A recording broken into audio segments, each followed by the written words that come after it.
네, 잔명거지 오늘 처음으로 문을 열 코너는요. 구직자 여러분들의 숨겨진 마음을 설문조사로 알아보겠습니다. 공감 100% 시간인데요. 오늘 어떤 주제로 이 시간이 채워질지 서희 씨가 주제 소개해 주시죠. 네, 오늘 공감 100%의 주제는요. 멀어진 취업문 비상구는 있다입니다. 상반기 취업 전략을 알아봤던 게 엊그제 같은데 벌써 6월 말을 향해 달려가고 있습니다. 구직자라면 최선을 다해 노력하겠지만 모두 다 똑같은 성적표를 갖고 있기란 불가능한 것이 바로 취업 시장이겠죠. 자, 따라서 오늘 공감 100%에서는 상반기 취업 시장 현황과 함께 막바지 취업 전략까지 알아보도록 하겠습니다. 네, 오늘의 주제 보신 것처럼 멀어진 취업문 비상구는 있다입니다. 주제를 딱 처음 듣는 순간 너무 취업 시장의 그늘만 우리가 바라보면서 이야기 나누는 건 아닌가 걱정을 했는데 그래도 어찌됐건 취업난이 지속되고 있기 때문에 피할 수 없는 얘기거리 같아요. 네. 올 상반기 취업 성적표를 먼저 짚어주실까요? 예, 뭐 아직 상반기가 완전히 지나서 통계가 나온 건 아니지만 네. 대강 나온 통계는 있거든요. 통계청에 따르면요, 2013년 취업자 수를 좀 보니까요. 네. 1억 2,305만 3천 명으로 한 10년 전 2004년 상반기와 비교해 보면요. 같은 기간 1월에서 5월까지 1억 1,172만 4천 명으로 한 1,000만 명 정도 증가한 으로 나타나 있거든요. 네. 이게 얼핏 보면 한 10년 동안 이게 누적이니까요. 굉장히 이제 증가했다라고 보이겠지만 사실은 이게 함정이 있답니다. 뭐죠? 그러니까 이게 일단 5개월 수치니까 누적이니까 한 1개월로 보면 한 2천만 명 정도가 취업이 된 건데 네. 사실 10년 전과 지금에 비하면은 인구가 많이 늘었잖아요. 그렇죠. 그 사이에도 500만, 1000만 가까이 늘었으니까 실제로 이 인구 대비 증가율을 비교해 보면 사실 이 수치가 그렇게 굉장히 많이 취업이 좋아진 그런 얘기는 아니거든요. 네. 수치로만 보면 한 1000만 명 늘어났기 때문에 또 굉장히 늘어났나 이렇게 잘못 착각할 수도 있는 수치인 거죠. 그렇군요. 자, 아무래도 취업 시장에 대해서는 여기는 두 구직자가 잘 체감을 하고 있지 않을까 싶은데 네. 자, 어때요? 직접 느껴보니까 올 상반기 취업 시장이 어땠던 것 같나요? 종석 학생? 본인은 합격해서 좀 좋았다고 얘기할 수도 있는데. 네. 저도 인턴을 통해서 이제 정규직 전환이 된 케이스고요. 실제로 이제 공채를 통해서 이제 지원한 친구들 대부분은 아무래도 고배를 마신 친구들이 거의 대부분이라고 해도 과언이 아닙니다. 대부분. 예. 그렇군요. 그 취업난을 느낄 수가 있네요. 슬찬 학생의 경우에는 어떤 것 같아요, 상반기? 예, 저 같은 경우는 인턴을 이제 뭐 면접을 보고 이렇게 시험을 보면서 많이 다녔는데 네. 갈 때마다 느끼는 게 사람들이 정말 어마어마하게 많다는 거죠. 시험 보러 갈 때도 정말 어마어마한 양의 학생들이 있어서 이 중에서 과연 내가 붙을 수 있을까? 시험을 보러 가면서도 고민을 하게 돼요. 그런 네. 인원을 보면서. 맞아요. 아무래도 이 그렇군요. 어두운 취업 시장의 분위기를 좀 느낄 수가 있는 것 그래요. 같습니다. 아무튼 상반기 채용 시장에 대해서 이 낙심한 구직자들이 굉장히 많죠. 네, 그것도 예. 취업포털 인크루트가 조사한 바가 있는데 이게 참 보통 이제 재밌는 설문조사 결과가 있는데라고 말하잖아요. 이건 참 재미없는 설문조사 결과입니다. 네. 그래서 구직자 1,056명을 대상으로 조사를 해봤더니요. 그중에 954명, 약 90.3%가 구직 포기를 아예 난 채용과 관계가 없나 보다라고 생각해서 구직 포기를 생각해 보았다라는 답을 했거든요. 네. 10명 중에 9명이다 한다면 정말 거짓말을 조금 보태면 거의 다 대부분이 이렇게 어려움을 느꼈다는 건데 네. 아무래도 그만큼 취업하기가 어려웠기 때문이 아닐까 싶습니다. 사실 10명 중 9명이면요. 다 한 거잖아요. 한 명이 그렇죠. 이상한 거잖아요. 그렇죠. 근데 약간 요 정도 되면 우리 학창 시절에 공부하다가 에이씨 공부 안 해. 나 대학 안 가. 라고 말하는 거랑 좀 비슷한 게 아닐까 싶어요. 네. 그래서 그런 맘 한번 먹어보는 건데 그 구체적인 이유가 뭐냐면요. 네. 1위가 일단 잦은 탈락으로 몸과 마음이 너무 지쳤다. 이런 것이 68.3%를 차지했고요. 그다음에 2위가 본인의 성향과 맞는 기업을 찾지 못해서 문제가 있었다라는 거고요. 그다음에 3위가 본인의 적성을 찾기 어려워서 그랬다. 10.6%가 그런 답을 했거든요. 그다음에 4위 본인이 원하는 적정 연봉 수준의 기업이 없었다. 그다음에 취업보다 다른 것에 관심이 가서 또 기타 순으로 집계가 되었습니다. 네, 네. 그렇군요. 아무튼 1위를 차지했던 부분이 잦은 탈락으로 인해서 몸과 마음이 지쳤다. 뭐 모두가 공감을 하는 부분이긴 한데 아무튼 구직자라면 이 과정은 좀 어쩔 수 없는 과정 아닐까요? 그럼요. 게다가 잦은 탈락이라는 게 네. 이게 사실 어떤 사람한테는 10번 탈락해도 나 너무 많이 탈락했어야지만 어떤 사람은 한 50번 탈락해도요. 이 정도야라는 맷집이 있잖아요. 네. 약간 기대치의 문제인 것 같아요. 그러니까 처음부터 나 정도 되면 그러니까 구직자들이 약간 이상한 또 자신에 대한 자신감이 있어요. 근자감이라고 하죠. 근검 네. 자신감인데 어렵다고는 하지만 나는 어떻게든 될 거야. 이런 거 있죠. 그러니까 뭔가 나랑 관계없고 내가 되면은 나는 그동안 재수가 좋았으니까 뭐 이런 식으로 해서 한 3번 떨어진 다음에 이런 사람들이 있는데 기본적으로 지금의 성향은요. 그 원래 통계에 의하면 한 20번 정도는 내고요. 그중에 15번이나 16번 정도는 평균적으로 떨어져 본다고 합니다. 아. 지금 대기업에 입사한 사람도요. 예. 그러니까 자주 떨어질 수 있다라고 생각하고 그런 부분에 있어서 그런 탈락감들 때문에 상실감을 가질 필요가 없고 오히려 이게 일반적인 과정이다. 이 과정에서 내가 좀 더 좋은 서류의 작성 방향과 어떤 식으로 지원하는지를 알아나간다라고 생각을 하셔야지 한 번 해가지고 바로 승부가 날 거다 이렇게 기대를 하니까 약간 좀 지치는 거거든요. 네, 아무래도 정말 힘들기는 하겠지만 그래도 마인드 컨트롤을 잘 한다면 앞으로 더 가능성이 있을 것 같은데 네. 또 그리고 구직 활동을 포기하고 싶은 이유 3위를 보니까 적성을 찾기 어려워서라고 했습니다. 저는 이 부분이 참 의아한 게요. 요즘 회사들에서 적성도 참 많이 강조하고 이제 아무래도 시대적으로도 적성에 대해서 강조하는 분위기들이 굉장히 네. 늘고 있는데 왜 이렇게 적성을 찾지 못하는 분들이 아직도 많은 걸까요? 일단 통계부터 소개해드리고 제 말씀을 드리자면 네네. 일단 취업 포털 커리어에서 대학생들한테 조사한 바에 의하면 적성과 취업의 상관관계가 어떠냐라고 조사를 했거든요. 그랬더니 전체 대학생의 한 70% 정도가 자신의 적성에 대해 일단 잘 알지 못한다. 내가 뭘 하고 문제가 크네요. 그렇죠. 뭘 하고 싶은지도 문제지만 내가 예. 뭘 잘하는지도 모르겠다. 이런 얘기를 한 거거든요. 또 73.7%의 대학생들은 진로 결정이나 아니면은 뭐 입사를 지원할 때 적성이 상당히 중요한 것이다라고 답은 해요. 근데 실제로는 자기 적성을 모르니까 중요하긴 한데 네. 그래서 이제 좀 안타깝기만 하는 거죠. 또 적지 않은 대학생들이 적성보다는 다른 기준이 더 중요하다라는 말도 했고요. 네. 연봉이나 회사 인지도, 복리후생, 또 근속연수, 접근성 등등을 더 중요한 답이라고 보았거든요. 네. 이 적성을 잘 연결시키지 못하는 이유는 간단하죠. 그러니까 자신의 적성을 찾을 기회가 별로 없었다라는 거고요. 회사에서 적성 검사라고 보지만 실제 적성을 본다기보다는 약간 필기시험 같은 느낌이 있잖아요. 그러다 보니까 그게 적성과 또 그대로 연결되지 못하는 면이 있습니다. 그렇군요. 네. 아무튼 적성을 많이 모르고 있다는 것도 문제고 그리고 또 뭐 기타 답변 중에 연봉이나 인지도, 복리후생, 복지제도만 따라간다는 것은 좀 악순환의 시작이 아닐까 싶어요. 네, 그렇습니다. 예. 그렇다면 여기 와 있는 2명의 구직자 같은 경우에는 어떤지 궁금한데 네. 자신이 원하는 분야나 이런 것들이 확실하게 적성과 맞춰서 좀 정해졌는지 궁금해요. 네. 중석 학생? 네, 처음에는 저도 적성을 알아보기 힘들어서 인턴을 이제 3군데나 해봤고요. 인턴을 통해서 이제 적성을 좀 찾게 된 것 같아요. 활발한 성격이라든지 사람들 만나는 거 이런 거 좋아하는 거 그런 것들로 이제 영업으로 좀 굳혀졌던 것 같고요. 네. 이제 뭐 보험 영업이나 이런 어려운 영업이 아니라 B2B라고 해서 기업과 기업이 이제 연결이 되는 그런 영업이죠. 네, 저는 다행이네요. 그쪽으로 진로를 정한 것 같습니다. 그래요. 그렇군요. 우리 슬찬 학생은 적성을 좀 찾은 것 같아요. 저 어때요? 같은 경우는 중석 씨랑 약간 다릅니다. 네. 저는 직접 제가 공부를 하면서 설계를 많이 하게 되었는데 이 설계 과정을 통해서 이쪽에 상당히 많은 흥미를 느꼈어요.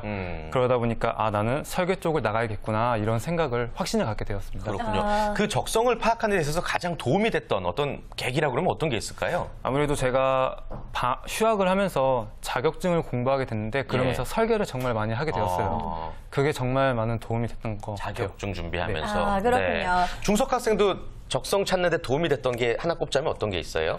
저도 뭐 대외 활동 많이 하잖아요. 스펙 쌓는다고 하는데 대외 활동을 하게 되면 여러 팀으로 좀 나뉘어서 일을 하게 되는데 네. 저 섭외팀을 또 했었거든요. 그러면서 이제 아, 사람 만나는 걸 내가 참 좋아하는구나 네, 그렇게 생각했습니다. 네, 아무래도 정말 다양한 경험들을 통해서 본인의 적성을 파악할 수가 있을 것 같은데 네. 그렇다면 실제로 학생들 혹은 구직자들은 어떤 경로를 통해서 자신의 적성을 알아보고 있는지 궁금합니다. 네, 대학생들은 적성을 찾기 위한 노력으로요. 일단 테스트를 가장 많이 뽑아요. 적성 검사요? 그렇죠. 네. 적성 검사 테스트 43.7%가 그렇게 뽑았고요. 또 선배 교수님 지인에게 상담을 통해서 알아낸다. 이런 사람도 있고요. 아니면 인턴십 경험을 통해서 알아낸다. 또 교내 취업센터를 활용한다.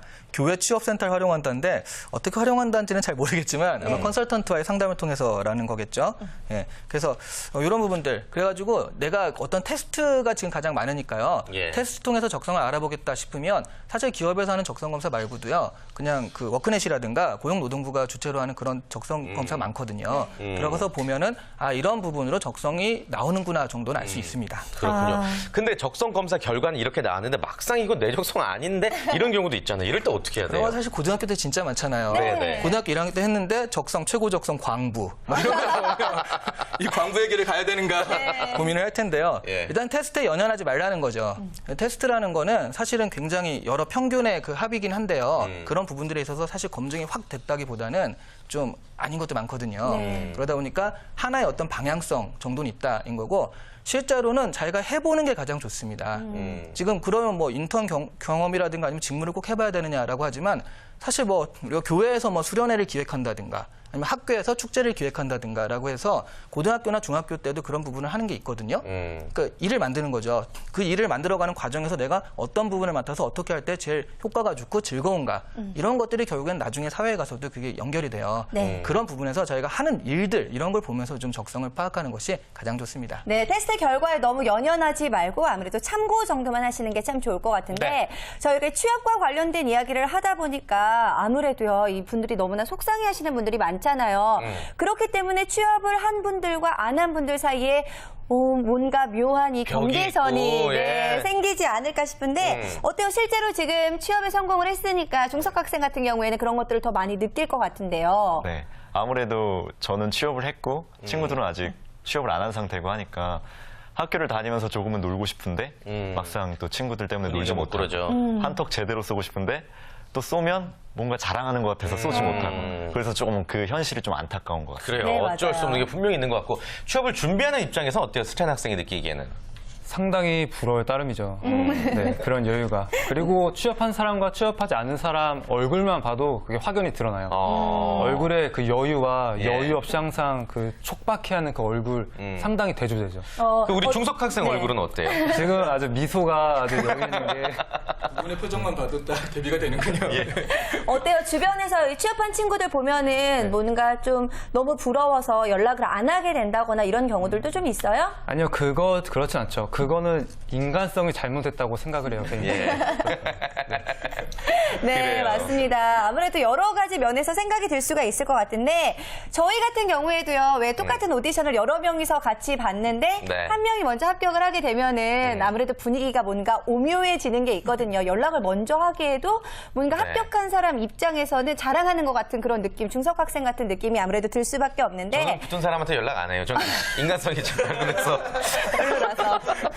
어쩔 수 없는 부분이 있죠. 그렇습니다. 예. 그렇기 때문에 이 대한민국 구직자들은 어떨지 정말 궁금한데 이것에 대해서도 뭐 나와 있는 조사 결과가 있겠죠?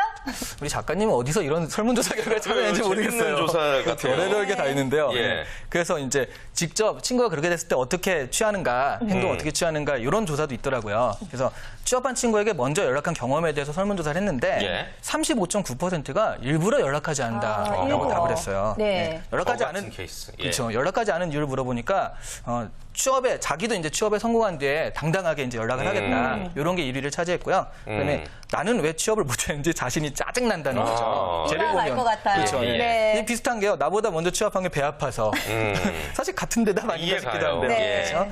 반면에 합격한 친구에 개인적으로 연락을 했다라고 응답을 했는데 축하 인사를 건네기 위해서 응답을 했다는 게 가장 많고요. 그다음에 다음으로 회사에 대해서 좀 물어보려고요. 그리고 밥 사달라고 이야기하려고 밥이라기보다는 술이 아닐까 싶은데 네. 근데 합격 비법 어떻게 해서 네가 합격했는지 그런 거에 대해서 물어봤다. 이런 순으로 이어졌습니다. 그래요. 이런 거 보면 참 사람들이란 게 슬픈 일은 같이 슬퍼해 주기는 참 쉽지만 기쁜 일을 함께 기뻐해 준다는 건 참 어려운 일 같다는 생각도 들고 네. 진정한 축하의 의미의 연락도 있지만 어떤 좀 전략적인 연락이 많네요. 그렇죠. 이제 예. 가장 합격을 했으니까 네. 그런 부분에서 정보를 얻고 싶은 게 가장 크거든요. 그래서 합격한 기업에 대한 정보 자체를 얻고자 하는 것들이 가장 많았고요.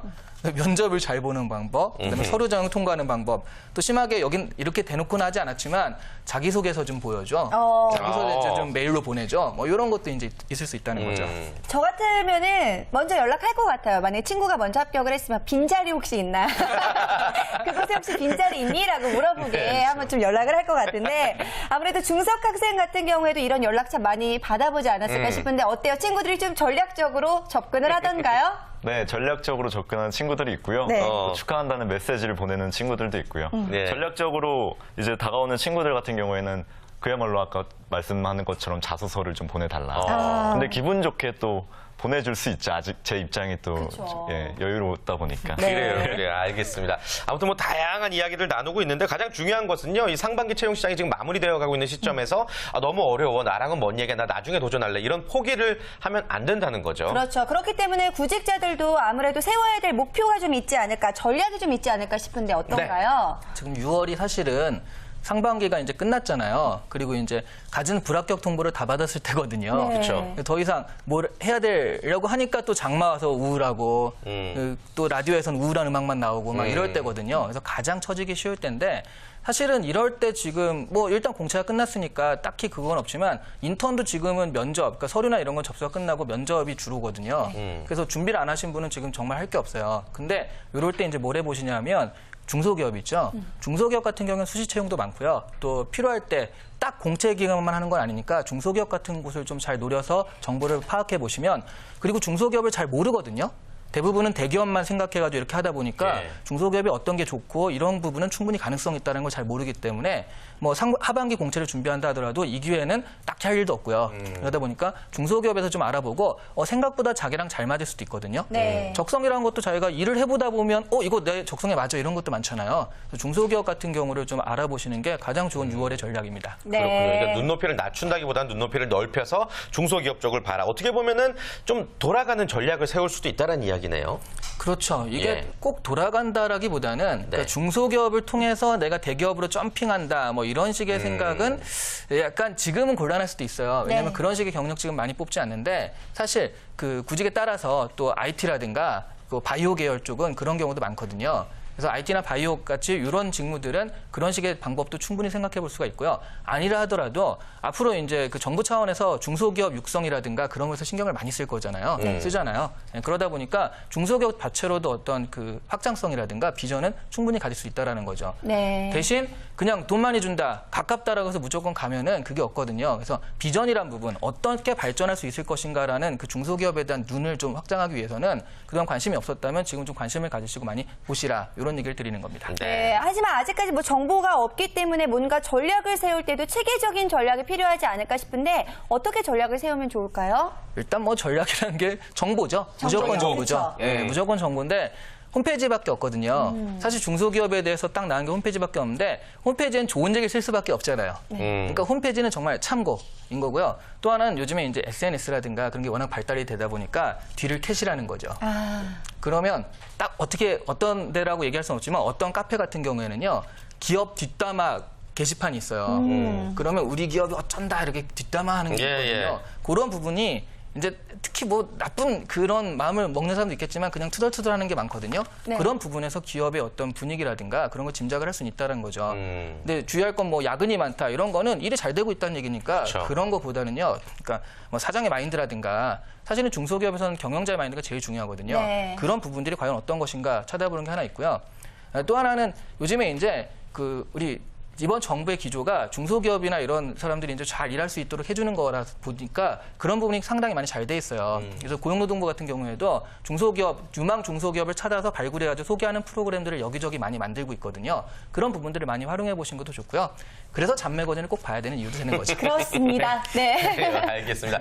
잡매거진과 함께 하시는 것도 분명히 여러분들에게 도움이 되는 큰 중요한 방법인 것 같고요. 네. 아무튼 중소기업이라 할지라도 인증된 곳에 우리가 입사하기 위해서는 역시나 또 어떤 전략이 필요할 테고 인증된 중소기업을 들어가는 것 또한 이제 하나의 전략이다라는 말씀이신 거죠? 네, 상탄대도 많고요. 무슨 네네. 수출 산업 탑 이런 거 있잖아요. 네. 기술력 신상 뭐 이런 것도 있는데 하나 여기 주의하실 거는 그 신문사에서 주는 상들은요. 네. 사실 그거는 그냥 많이 그냥 주는 거거든요.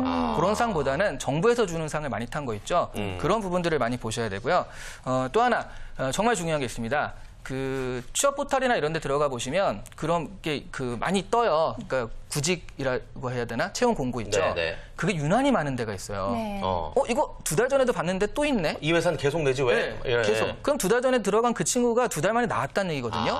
그럼 분명히 나도 2달 만에 나올 가능성이 되게 많은 거거든요. 어떤 이유가 됐든. 그래서 채용 공고가 너무 잦은 그런 거 이제 쭉 쌓여 있으니까 인터넷에 그런 부분을 보면 이 회사가 위험할 수도 있겠구나. 이렇게 좀 짐작할 수 있는 여지가 생깁니다. 네, 기업을 보는 눈 또한 키워야 될 것 같은데 자, 오늘 공감 100%는요. 멀어진 취업문 비상구는 있다라는 주제로 함께 이야기를 나눠봤습니다. 저는 얘기를 나눠보니까요. 네. 아무래도 포기하지 않고 전략을 세워서 도전한다면 가능성이 있지 않을까라는 생각이 들었는데 태진 씨는 어땠어요? 네, 뭐 노력하는 자에게 운이라는 이름의 운명이 찾아오지 않나 이런 생각이 들고 마지막으로 대표님께서도 힘들어하고 있는 우리 구직자분들을 위해서 조언의 한 말씀 해주시죠. 네, 참 힘들어하는데 더 힘든 말을 해야 될 것 같은데 왜냐하면 6월이 어떻게 생각하면 그냥 놀 수도 있거든요. 하반기를 생각해서 놀자 이렇게 할 텐데 놀아봤자 남는 게 없어요. 괜히 마음만 우울해지고 초조해지기만 하고요.